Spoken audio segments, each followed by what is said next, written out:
Mang Acil Gentra Suara dina acara Dongeng Sunda.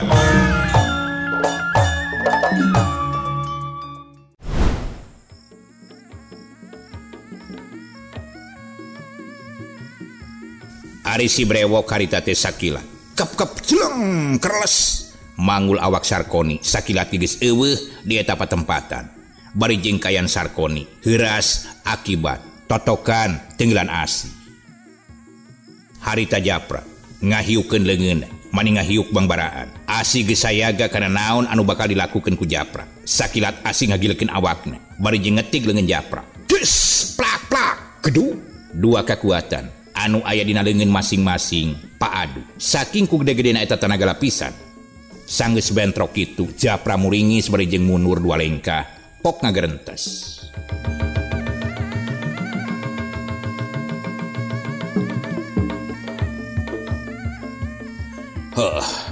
bener pantesan pisan si Birong jeung si Brewok teu mampu nandingan wawasan ibikang nasaha jeung urang mana tuh kakara aing mah neuleuh beungeut jeung dadegan ieu bikang kitu gerentes hate Japra sanggeus padu kakuatan jeung asi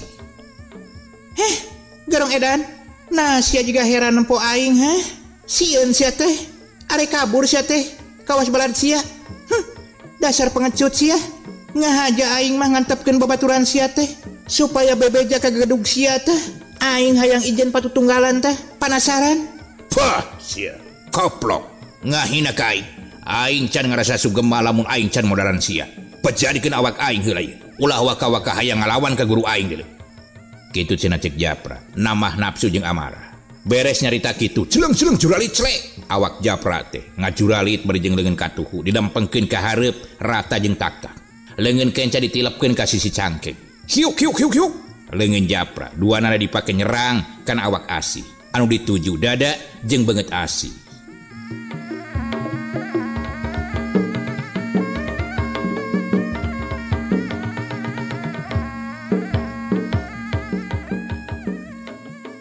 bareng jeung datangna leungeun Japra asi geus iatna kana naon anu bakal dilakukeun ku Japra sakilat mapal kep asi teh newak leungeun Japra anu lempang pisan kana dada sanggeus ngarasa katewak didinya asi ngagunakeun hiji kakuatan anu teu disangka-sangka ku Japra kitu deui Japra oge ngaluarkeun tenaga lapisan pikeun nyaimbangan kana kakuatan asi dua kakuatan bentrok peledu aya haseup anu kaluar tina sela-sela leungeun asi jeung Japra trek kadenge urat-urat anu aya dina jero awak Japra disarada teu lila waktu dua kekuatan bentrok bles suku asi mebas kana lemah kasurungkeun ku kekuatan Japra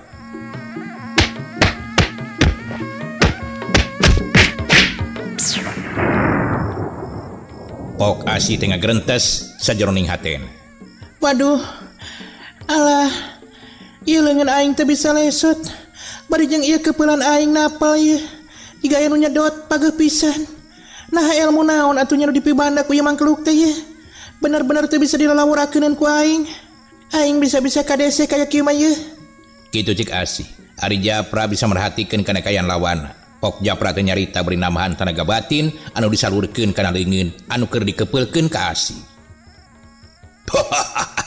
hiap kau merasakeun sia bikang edan rasakeun ku sia geus wani-wani ngahalang-halang kana pamaksudan aing rasakeun balukarna ku deuri sia eksaha anu nulungan moal aya jalma anu daek nulungan di leuweung kieu mah deuleu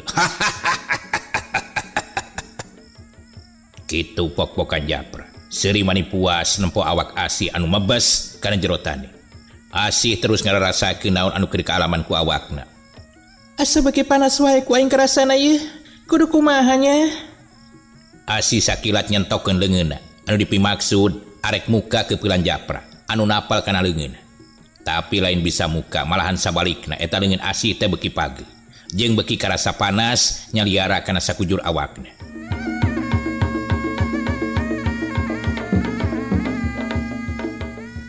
ari Japra teu malire kana kaayaan awak asi anu kaciri beuki pias katempona pok Japra teh nyarita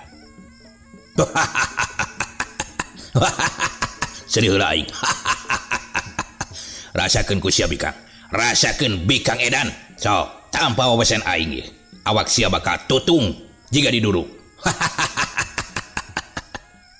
Ngadenge Japra nyarita kitu. Harita tina luhureun tangkal kai anu gede aya hiji nini-nini anu keur ngawaskeun sarengkak saparipolahna anu tarung dina waktu eta. Saha eta nini-nini teh? Si Horeng si mana Horeng? Eta teh Nini Ratmi, pamajikan Abah Anang anu keur aprak-aprakan maluruh anu jadi anakna. Nyaeta Asih anu sababaraha taun ka tukang leungit. Pok Nini Ratmi teh nyarita dina jero hatena. Wah, beki jelas wae ieu mah bener pisan ieu. Anu mibanda ajian puseur geni teh Iwati si Gaper. Adi sapaguron Abah Anang. Wah, bisa-bisa perlaya eta awewe teh tah. Lamun teu buragiru ditulungan ku aing. Kitu cegeureun teh saten Nini Ratmi. Cacap nyarita kitu sakilat. Nini Ratmi luncat turun ti luhur tangkal kai. Anu harita dipake panyumputanana. Jelang jurelit. Bareng jeung datangna awak Nini Ratmi. Dampal suku nyejek awak Japra. Cebrot, jengkang koleang. Kebut. Dibarengan ku tanaga lapisan anu balukarna awak Japra meceleng ka tukang bari jeung ngagorowo.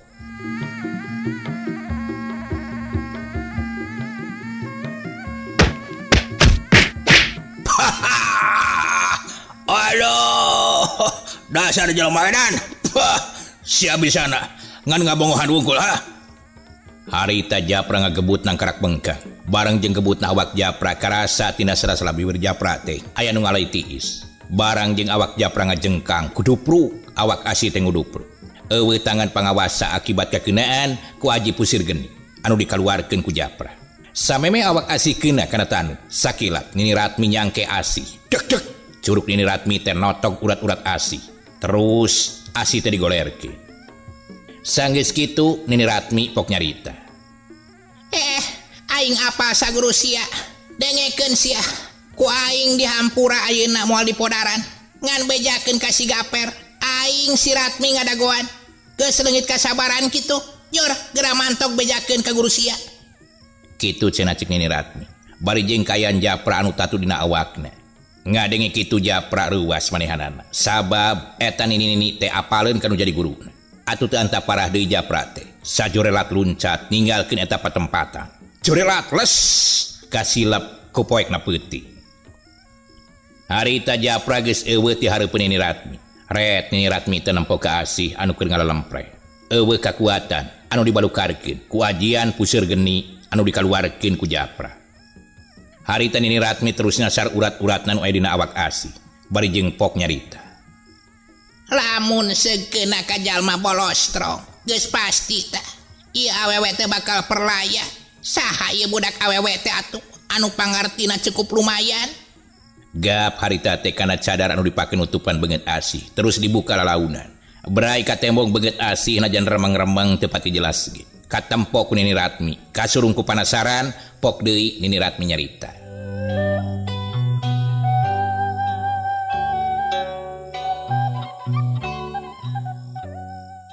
Kek.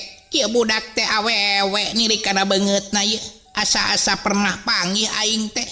Tapi di mana jeung iraha deui? Kitu pok-pokanana Nini Ratmi anu bari angger merhatikeun kana kaayaan Asih. Barang keur kitu torojol Iwin teh kaluar tina panyumputan. Iwin boga pirasat sabot Japra anu ngagorowok tadi geus pasti lawan anu keur gelut jeung Asih teh eleh. Terus harita teh Iwin ngadeuketan. Kira-kira 10 meter deui ka ciri remeng-remeng Asih keur ditungkulan ku hiji jirim anu teu pati jelas. Reg Iwin teh ngarandeg pok ngagerentes dina hatena. Kek saha itunya anu keur nungkulan adi aing. Buah borek di roga hala tuh si nyai teh. Kumaha tuh cara nulunganana? Sabot Iwin ngarandeg teh lila Nini Ratmi teh nyarita ka Iwin anu ti tadi geus merhatikeun kayanana. Nyai, ulah sieun sok ka dieu geulis. Ngadenge sora anu nyarita Iwin ngahuleng satengah teu percaya. Pok ngagerentes deui dina hatena. Nah benernya itu aing teh salah dedengean. Mustahil Maratmi mah aya di wewengkon ieu, teu mungkin.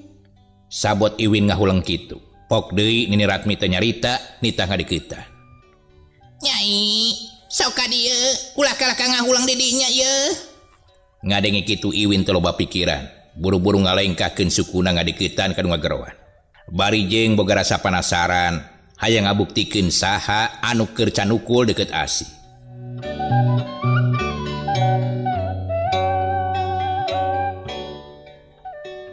Sanggeus ngarasa deukeut pok Iwin teh tumanya kanu keur nanggeuy Asih. bari jenggog nagog gigireunana. Saha emak teh na apal ka kuring? Di mana emak bisa nempoyan kuring teh pangawakan awewe? Tanya Iwin ka Maratmi. Bari teu sadar yen anu aya gigireunana teh nyaeta indungna Wikanta. Sakaligus mitohana Iwin sorangan. Ngadenge sora anu nanya kitu. Nini Ratmi ngagebeg pok nyarita bari malikeun awakna nyang hareup ka Iwin.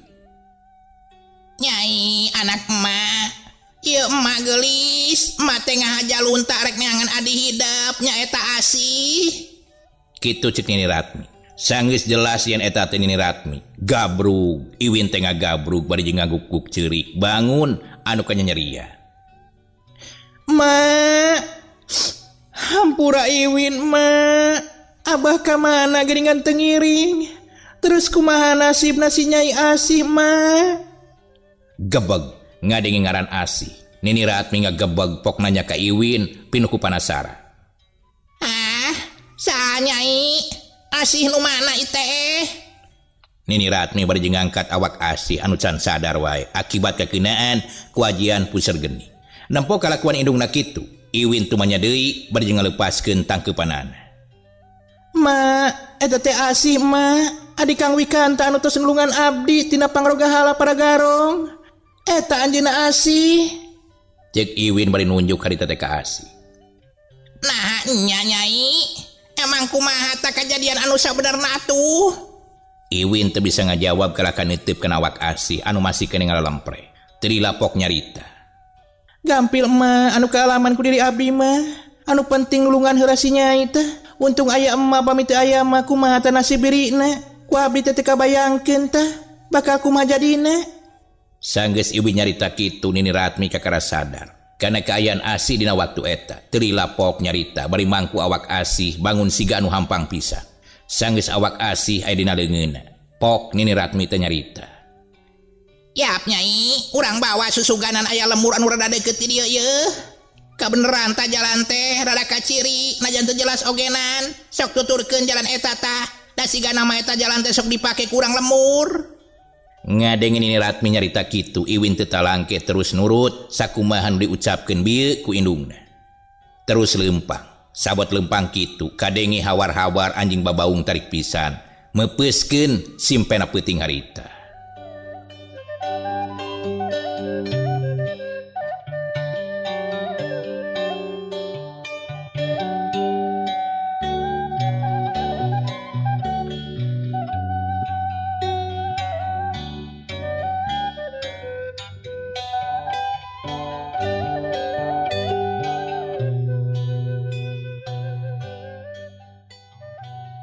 Cag urang teuneun anu keur lumampah, Iwin jeung Nini Ratmi. Anu keur neneangan lemur arek milu reureuh sakalian rek nambaan Asih. Kitu pamikirna Nini Ratmi. Sabot keur leumpang kitu, manuk cucur rame patemalan jeung baturna. Sakapeung kadenge sesengkug jeung sarengkug dina luhur-luhur tangkal kai anu aya di sabudeureun eta lemur. Di beulah sisi lemur anu katelahna eta lemur teh Kalangpari. Harita aya sababaraha ronda anu keur kapapancenan ronda. Harita aya 2 ronda anu keur aya di pos ronda. Ari anu tiluan mah keur bagian ngulilingan lemur. Dina peuting harita bari jeung kaayaan asa jempling pisan. Pok salah sahiji anu geus aki-aki teh nyarita kanu keur ngarerengkol. Ari eta aki-aki teh ngaranna Aki Toleng. Lamun nyarita eta Aki Toleng teh sok teu lesot bari udud nyenghel dina sela-sela biwirna. Teu dilapok nyarita. Gaing, uing mah sok paham euy. Karena kejadian-kejadian anu ayeuna keur kaalaman di kampung urang teh segera pikir kunyane unang karunya teh loba domba-domba anu dibebecak dicokot jeroanana wungkul lamun urang mah bikin we katu kadewek lah eta sesana teh lumayan jeung deungeun kejo diangeun-angeun meureunan kitu tah atuh meureunan kulawarga uing teh tah bisa daang jeung domba ulah ieu mah jeung asin deui jeung jidut deui atuh. Bari jeung asa dilateuing ieu anu ngurilingan lemur teh nya can balik nepi ka wayah kieu geus 3 jam can anggeus-anggeus kitu. Sok atuh milu mikiran nyane oge unang lain hayo wae ngararengkol kitu teh nyekelan panakol-kokol mani eueusan kagairahan geuning hirup teh. Hari nu keur ngarengkol ngaranna unang nya eta daganana tengah tubuh. Ken bae bah. Lila ogenan anu penting mah di dieu mah aman-aman saja. Keke tadi teh kadenge kukuring. Abah teh hayang dahar jeung domba. Uing mah embung bah kudu dahar jeung domba mah bau kitu tah. Komo kelek domba mah anu opat tah. Sok pikiran teh ku abah. Bener teh kelek domba opat. Jalma oge kelek nangan 2 siki. Sakitu bauna. Komo ieu domba kelekna opat. Hihihi. Cangeuk teuing ah. Boro-boro mikiran dahar jeung domba. Anu aya mah ayeuna teh keur pusing eta ieu. Geus lah ulah ngaganggu ka uing. Ngadengi undang nyarita kitu, pok deui Bah Toleng teh nyarita. Beduh teh. Hari nyane undang sok aya-aya wae piraogenan diajak nyarita mani sok somseu kitu lah. Nah kunaon atuh maneh teh unang? Rarungsing teh rungsing kunaon atuh? Tuh, batur maleungit domba komo. Nah, atuh undang nu ngiring pusingna. Buah-buah nyaneh nu kapalingan deui nya. Sabot Bah Toleng nyarita jeung unang. Kaciri harita teh aya cahya senter ting barasat, bari jeung ting gerendeng. Kadenge hawar-hawar beuki ngadeuketan ka eta pos ronda. Terila eta 3 jalma teh srog kaburuan pos. Pok anu saurang teh nyarita, bari jeung ngagubrakeun sampeu. Horeng siman horeng eta teh 3 ronda anu ditugaskeun pikeun ngajaga lembur. Kusabab loba kajadian anu keur harengheng di lembur Karangpari. Pok anu ngaran Aco teh nyarita ka unang anu masih keneh ngarengkol.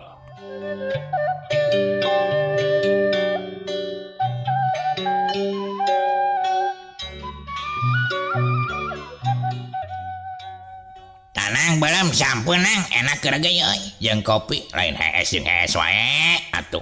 Hayo we eta mangga don titira hees. Mana jiga anu jararawuh paninengan.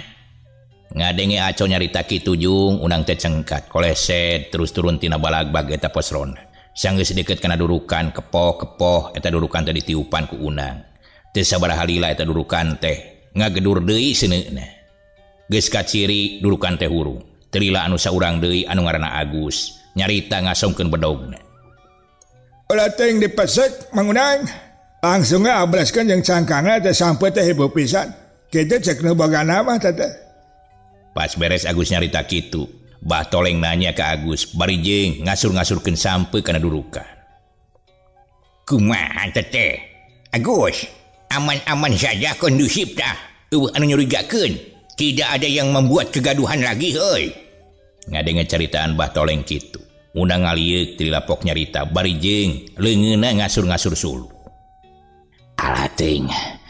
Gaduh teh gaduh naon abah? Gaduh naon? Biasa we atuh nyarios teh mani pake basa lagi sagala. Boro-boro aya kagaduh lah. Kapan salira abah teh menyatu sareng BR oge jidut. Nah atuh eta nyarios teh mani gaya kitu. Gas euy. Aluk mah sampai sing asak lah. Bisi balas panganeun ya. Ke di daharna sok sing bener. Tateko sakalian teko panaskeun deui caina sing ngagolak panaskeun urang mengopai gereget terus we mengbaheuhai bari mangudut. Komo lamun gigireunana teh aya nu bohay mah mantap pisan euy. Kitu cenah cek Aco bari ngasongkeun teko ka unang gap. Ku unang teh ditampanan terus digantungkeun luhureun seuneu supaya panas caina. Wanci harita teh geus nyedek ka janari leutik. Kayan lemur beuki sepi jempling. Nganu kadenge teh ukur jangkrik anu ngikrik. Cari cangkas anu bangun ngahelas. Sakapeung anjing ngagogog di tengah-tengah lemur. Jiga anu mere tanggara yen bakal aya jalma anu ngaliwat ka eta lemur.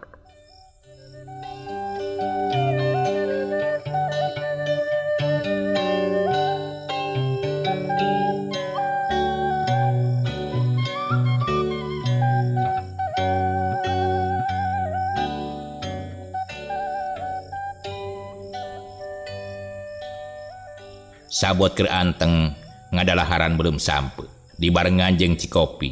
Pok Bah Toleng teh nyarita bari jeung suruput nguyup Cikopi. Aduh, asa nikmat teuing euy. Seger kerasana teh. Mantap ieu mah ieu. Kacarembong deui tu euy buku-buku. Ari si Abah, buku naon Abah sok nyarita nu bener atuh buku naon? Awas dah lamun nyebutkeun buku hutang. Ya moal atuh unang, moal. Eta mah bagian di lemur pentas nih sok nyaritakeun buku-buku hutang mah. Abah mah buku almanak we. Da geus ngopi mah katembong jelas pisan tuh. isuk teh kemis tu bagian setor. Alah, sarua we eta ogenan ngurus-ngurus waktu mayar atuh Abah, dasar teuing nya. Aki-aki geus kolot ku maneh, kolot ku sorangan lain ku batur. Ngadengi undang jeung Bah Toleng kitu. Pok Agus teh nempas. Ngaran jalma mah pasti wae euy. Kamu lamun aya kahayang mah da uing oge rumah salah jadi jalma pas-pasan wajar we atuh boga kanu karar itu mah. Terus di mana deui atuh lamun teu kitu carana? Moal bisa nyumponan kahayang. Gas lah. Ulah ngabas nu kitu. Uing sok jadi sedih ya lamun inget kana buku kalender mah. Sok hayang nyoehkeun. Aing nya mah goy. Are ku Mang Agus atawa ku uing anu ka imah Pak RT. Laporan kana kaayaan lemur penting ayeuna. Keuna teu uing we nya. Anu ka imah Pak RT mah sakalian ngurilingan ka sisi lemur. Cik Aco nyarita kitu bari jeung ngareret ka Agus. Keun kuring di dia tuh. Jeung Bah Toleng, jeung Unang. Keke ari maneh bali. Cicing wae teh nyarita geuning. Agus sarita teh nanya ka baturan nu saurang anu ngaran Baeli, anu ti tadi teu nyarita. Gebeg, Baeli teh ngagebeg. Ngadengi Agus nanya kitu, anu keur anteng ngalamun teu dilapok nyarita. Lain kitu teu milu nyarita sartenan urang mah boga khawatir. Nah, watir ka saha nya? Watir ka saha Baeli? Nya watir ka saha Baeli kalagian we boga khawatir. Oh, jang Baeli, na watir ka saha atuh? Pek benyakeun.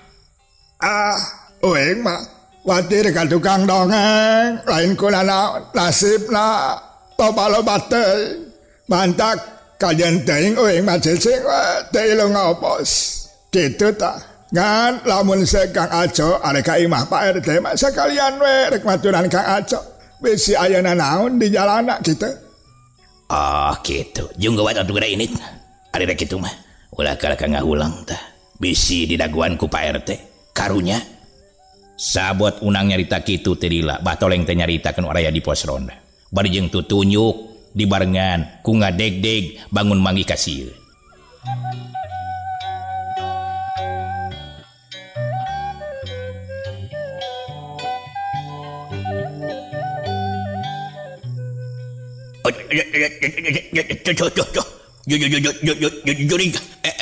Itu dua makhluk anu datang bari jeung saurang sirahna dua. Aduh buukna panjang pisan. Aduh. Kitu cek Bah Toleng satengah teu sadar. Sabab harita teh ka hareupeun pos ronda aya dua dedegan, anu hiji nangtung bari jeung nanggeuy hiji jelema. Anu buukna ngarumay ampir-ampiran tepi kana tani. Anu kabeneran Unang jeung anu sejen mah keur nonggongan ka hareupeun pos ronda. Jadi teu apal kanu datang. Sok aya bae. Naon aya nu nganteran daging domba tuh sugan. Keun bae atuh Abah. Kapan cenah Abah tadi teh hayang aya nu nganteran daging domba supaya bisa dahar bala kecerakan jeung kulawarga cenah kita. Aduh, saha nu datang balikeun awaknya nih. Saha nu dihareupeun pos ngajajantang buukna panjang tah. Sirahna jiga dua. Sieun aing mah. Sakilat ronda anu keur narukangan teh malikeun awakna. Barang malik katempo ku Unang oge Agus jeung Aco ditambah Baeli. Aya dua jalma anu ngabedegah. Ari Unang langsung luncat pindah diukna ngadikitan ka Bah Toleng. Alah ieu jurig, alah setan kegonti anakan hehehe. Ngadenge Unang nyarita kitu Baeli ogenan sarua nyumputkeun awakna ngarasa sieun kudu ngabedegah di hareupeun pos ronda. Sakedapan mah kabeh ogenan eueuh anu nyarita. Ngarasa lila eueuh anu nanya, pok anu datang teh nyarita. Ka sakabeh anu aya di jero pos ronda. Si horeng anu datang teh nyaeta Nini Ratmi jeung Iwin. Sampurasun. Assalamualaikum. Ngadenge anu ngabedegah nyarita kitu sakabeh anu aya di pos ronda. Bah Toleng teh ngajawab salamna Nini Ratmi. Waalaikumsalam. Rampes. Saha tadi sok ka dieu atuh kelebet. Sanggeus ngarasaya jawaban sup Nini Ratmi teh asup bari jeung pok nyarita deui. Aduh, hapunten ieu bapak-bapak Kang Akang. Sim kuring teh nyuhunkeun widi sejang ngiring ngareureuh. Malahan mah sejanambaan ieu murang kali emak ye anu tas patelak di belah pasiran itu tuh. Ngadengin ini Ratmi nyarita kitu sakedapan anu araya di gardu ronda teh. Sirih reret, komo pas nempok kegelisan rupa Iwin. Hiji ogenan eueuh nu nyarita nempok kitu mah.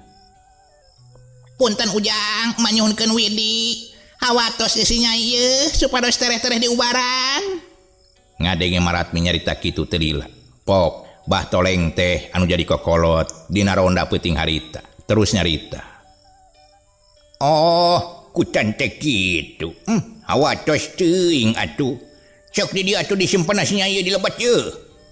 Kitu cek bah toleng. Sanggeus lalar tina kasieuna.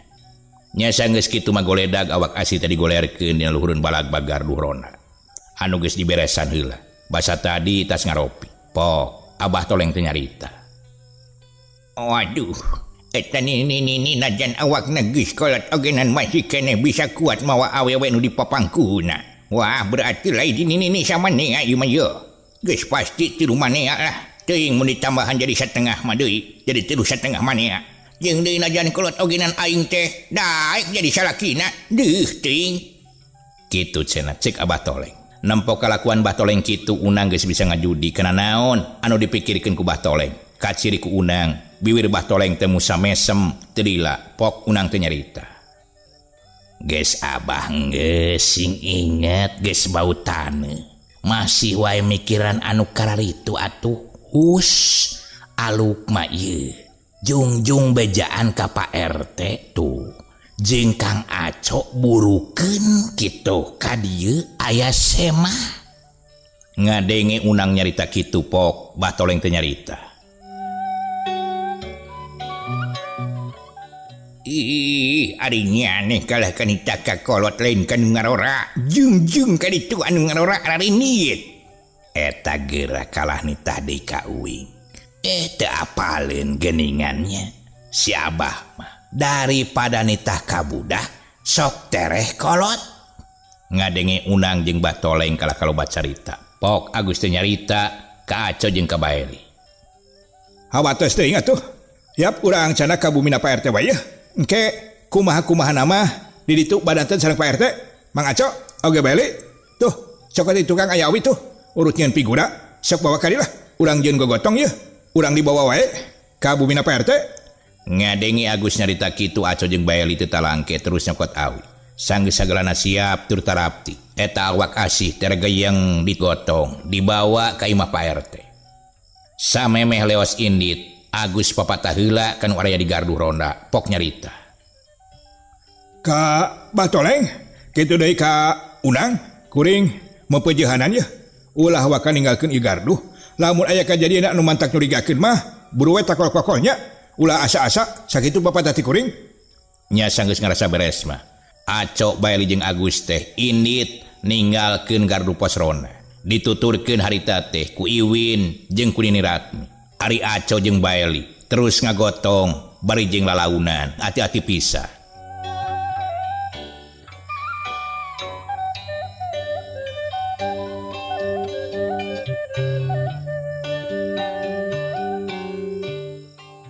Gancangna carita serog tilu ronda anu ngagotong Asih bari jeung dituturkeun ku Iwin jeung Nini Ratmi teh geus anjog ka hareupeun imah Pak RT. Pok Agus teh uluk salah. Assalamualaikum. Pak RT. Pak RT. Kitu cenah cek Agus. Teu lila ti jero ayeuna malah. Waalaikumsalam warahmatullahi wabarakatuh. Sanggeus ngajawab salamna Agus jeung nangtung Pak RT teh terus leos ngadiketan kana panto. Kolotrak muka kunci, reket eta panto teh dibuka. Barang dibuka gebeg teh Pak RT ngarenjag reuwas sabab nempo di hareupeun imahna. Aya gotongan jalma anu digotong ku Aco jeung Baeli. Bari rurusuhan ngalengka kaluar ti imah pok Pak RT teh nyarita. Kek saha ieu teh? Saha Aco? Digogotong? Nah aya kejadian naon ieu teh? Waduh. Buru atuh bawa ka jero. Ngadenge Pak RT nyarita kitu. Terojol Bu RT na pok nyarita. Bari jeung hari weus-weus jiga nu lulungu keneh maklum hudang sare kagaruwahkeun ku nu rarame di luareun imahna. Alah, nah aya naon bapana? Sok atuh goler-golerkeun tah. Saha eta nu dibawa teh? Ibuna, geurana harcai ka ditu. bisi baru Tuhan keur ngaropi. Jong geura ka pawon. Keun ieu mah urusan kami di dieu mah ya. Kalacat sakabeh nu di luar teh asup ka jero imah. Barang nempokan ini Ratmi, kitu deui ka Iwin, Pak RT ngajenghok. Pokna nya ka Agus anu kagiliran ronda dina peuting eta.